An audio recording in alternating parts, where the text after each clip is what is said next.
Welcome to Unit 12 for equilibrium. We're going to start with some math skills that are going to be very necessary to our calculations in this unit. So starting off, you might know that the answer to any kind of division problem is called a quotient.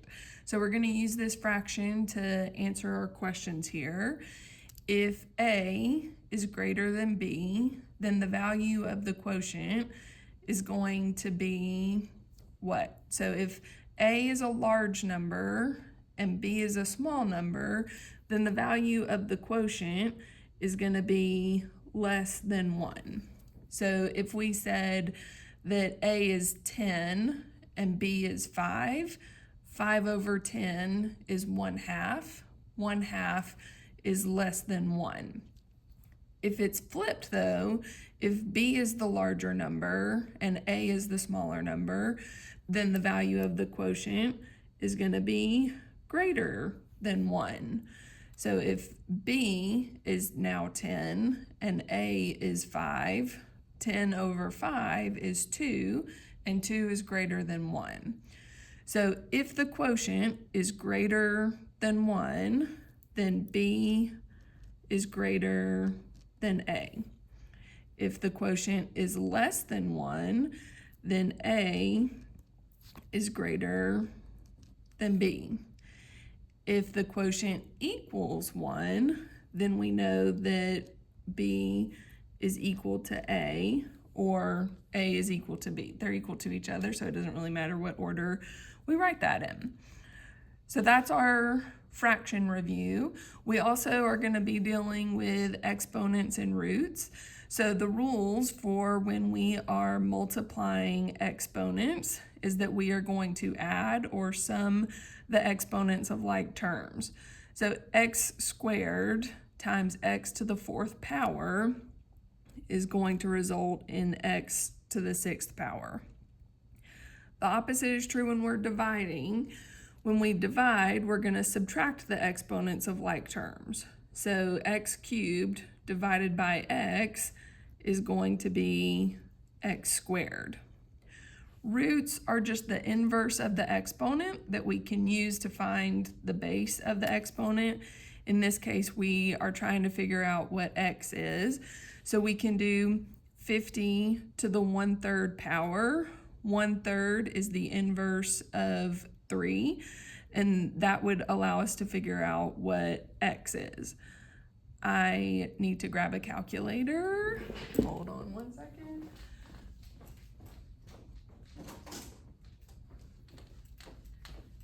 Cannot do that math in my head, but if we were to type this into the calculator, we would do 50 and then and then put the parentheses around the 1 divided by 3 and then hit enter.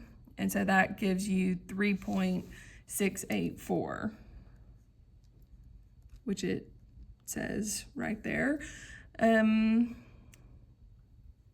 worry about sig figs on that. We'll just come back to that later.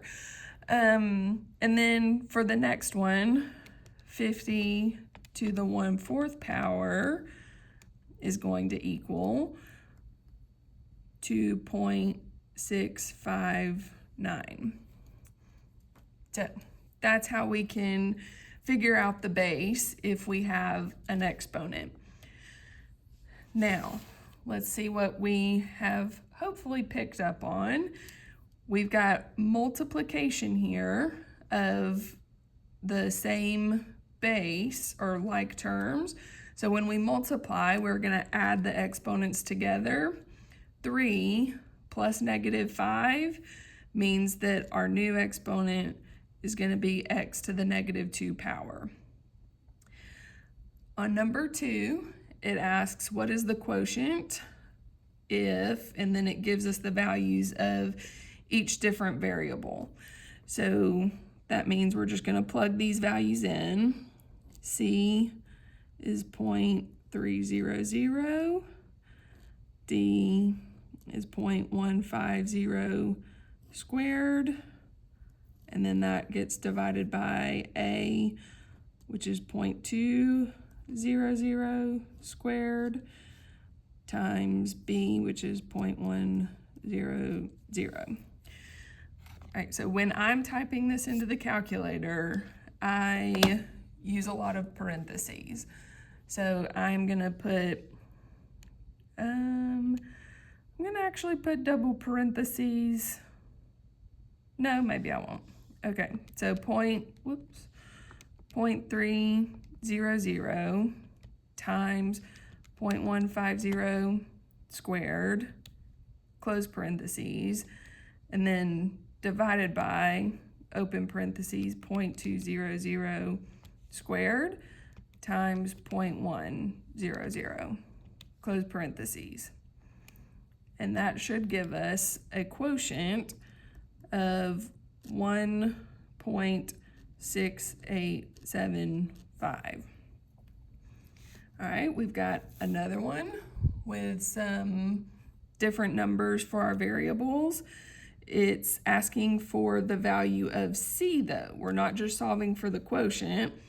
It tells us that the quotient is 0.860, and then we don't know what c is, but that gets multiplied by d.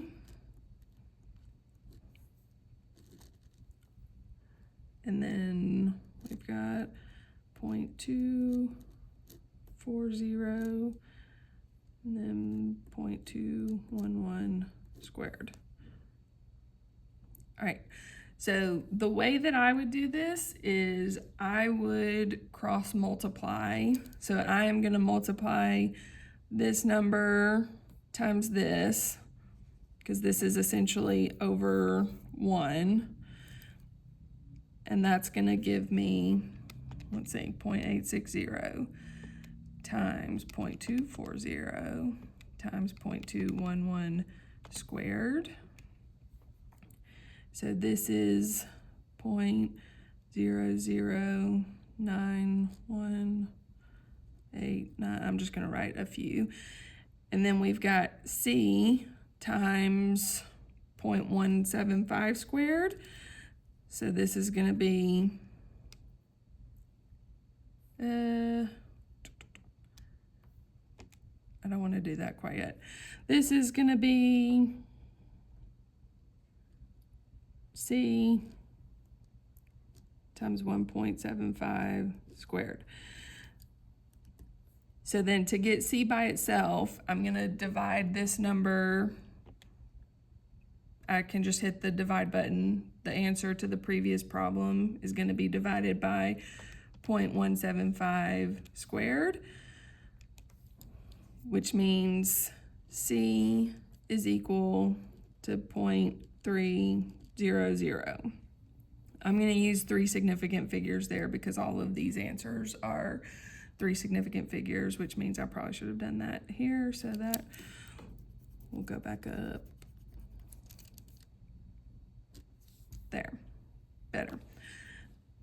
Okay, now we're gonna answer these questions considering that the values for product concentrations and reactant concentrations in a reaction are usually found in a numerator and denominator. So what that would look like is the concentration of the products goes over the concentration of the reactants.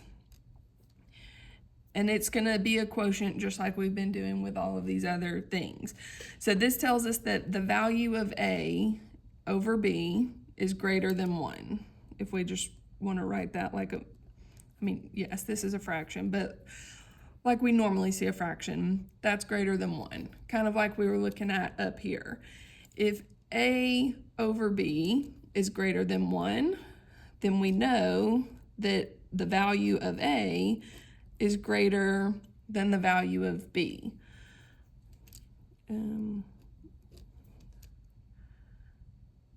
The value for the quotient is 5.00 e negative 3, which is going to be less than 1.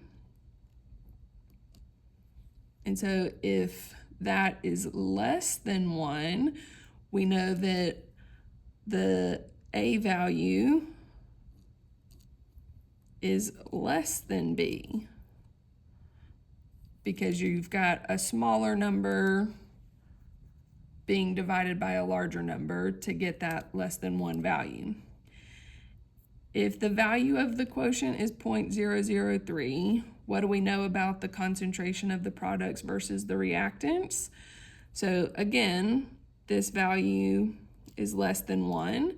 And if we're looking at our product over reactant ratio or fraction here, if it's less than 1, we know that we've got a small number in the numerator and a large number in the denominator.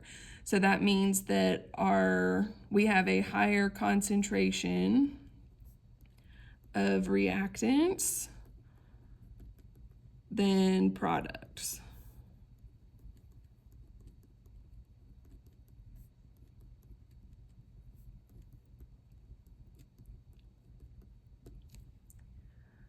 All right, so there should be a question and a summary on this page, but now let's actually take a look at equilibrium.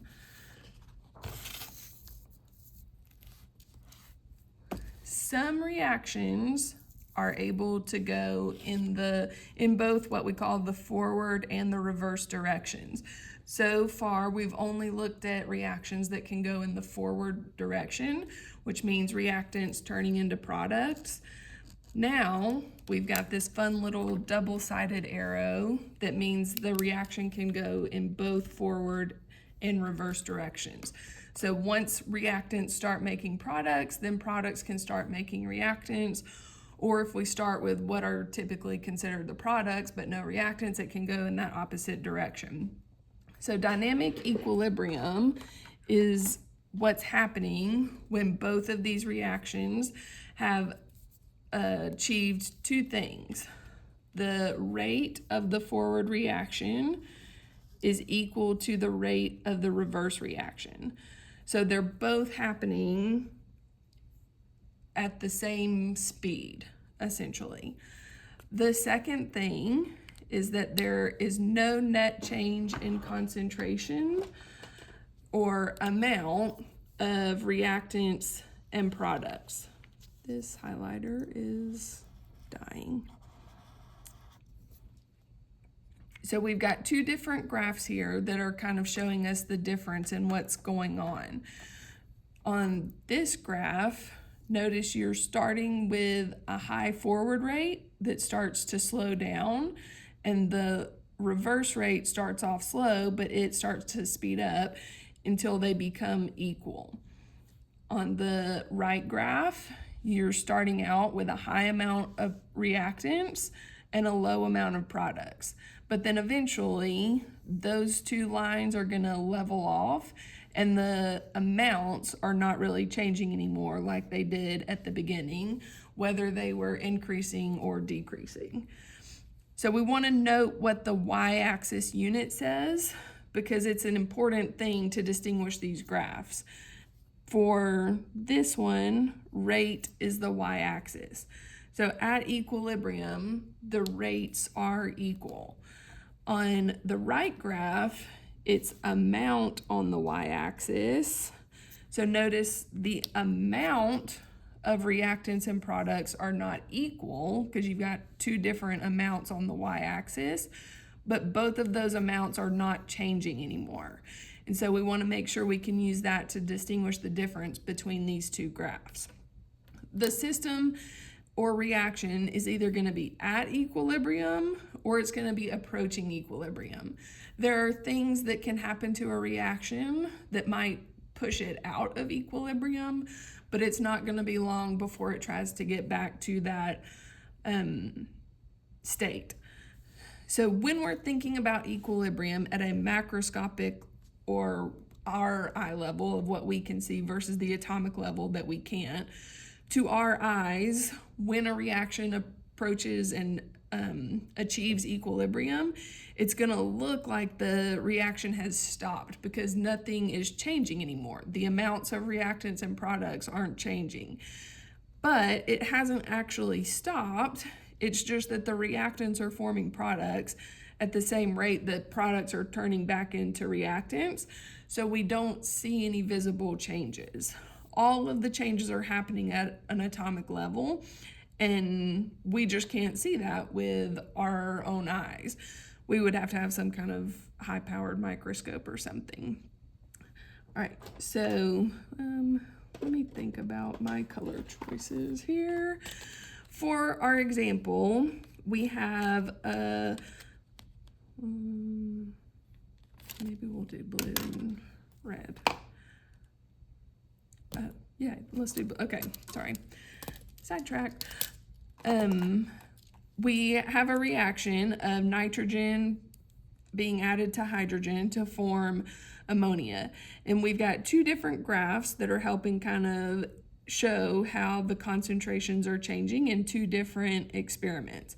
So we want to draw a vertical line to show where or what time equilibrium has been achieved. So if we've got concentration on the y-axis, these graphs are kind of matching to this one here where amount or concentration is the same thing. So we're looking to see where there's no change in the amounts anymore. And so this is just kind of an eyeball. It looks like roundabout there, roundabout here. The lines have certainly flattened out a little bit more. We are then asked if the experiments are traveling in the forward or reverse direction. So I'm going to use blue to represent my reactants and red to represent the products. In experiment 1, notice our reactants start off with some amount of concentration. There's not any numbers on this graph, but we know that those are higher than 0. The product is less than, or it's 0. It's less than what we're starting with for the reactants. I am also going to mark, maybe I should have used a highlighter. Hindsight's 20/20, as they say. So in experiment 1, we start off with reactants, which means we have to move in the forward direction. We can't do any reverse direction because we haven't made any product yet. But once the forward reaction starts happening, then you start making some products, and then the reverse reaction can start happening. So initially, we are starting in the forward direction because we started with only reactants.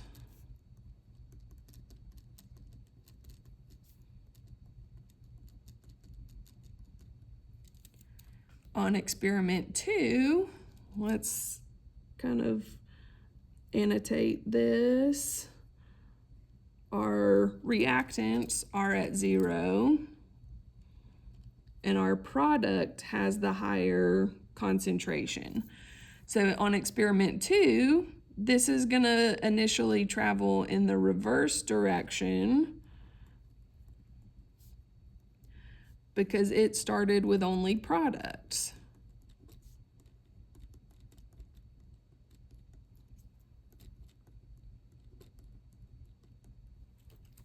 Okay, then letter D asks, did experiment 1 and 2 end the same way? And then explain. So when we look at the end of the timing, we see that hydrogen has the highest concentration, ammonia has the middle concentration, and nitrogen has the lowest concentration. So even though they started off differently, oops.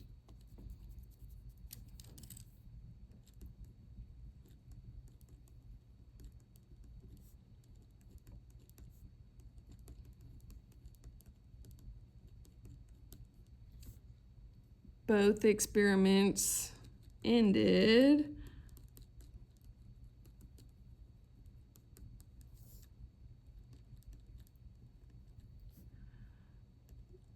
with the nitrogen,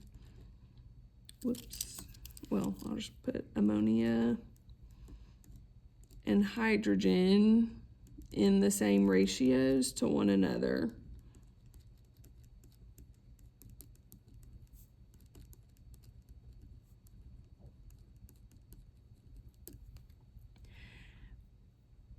The last question asks, when equilibrium was achieved, did the concentration of nitrogen equal the concentration of hydrogen and equal the concentration of ammonia? And then it asks us to justify. So on this one, no, the concentrations are not the same. They've got different values on the y-axis, even though we don't know what those values are.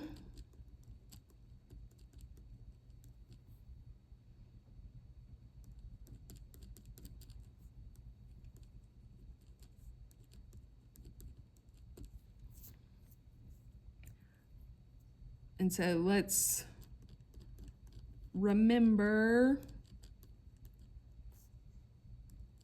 at equilibrium,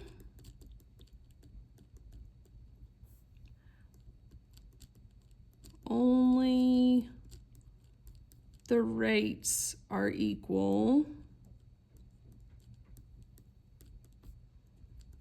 not concentrations.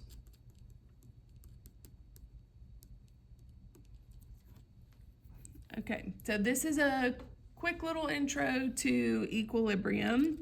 You have a practice today where we are going to be using the PhET website again. I'll have that linked into Google Classroom, or you could use this tiny URL. It gives you how to set up the simulation and the parameters to follow. You are going to be creating a data table in Google Sheets to keep up with how the values of the A molecules are changing compared to B. You'll add as many rows as you need. You will definitely need more than 3, so make sure for that. And then you are going to create a line graph for that data. So make sure to include the labels on your columns, and that's going to help the Google Sheets to recognize that needing to be a line graph easier. If you follow the steps that are in the Google Sheet instructions that we used on our lab, it'll essentially be the same, except instead of a scatter plot, you'll choose a line graph. And then once you've got that done and the questions answered, I'll stamp it for you when I get back. Thank you.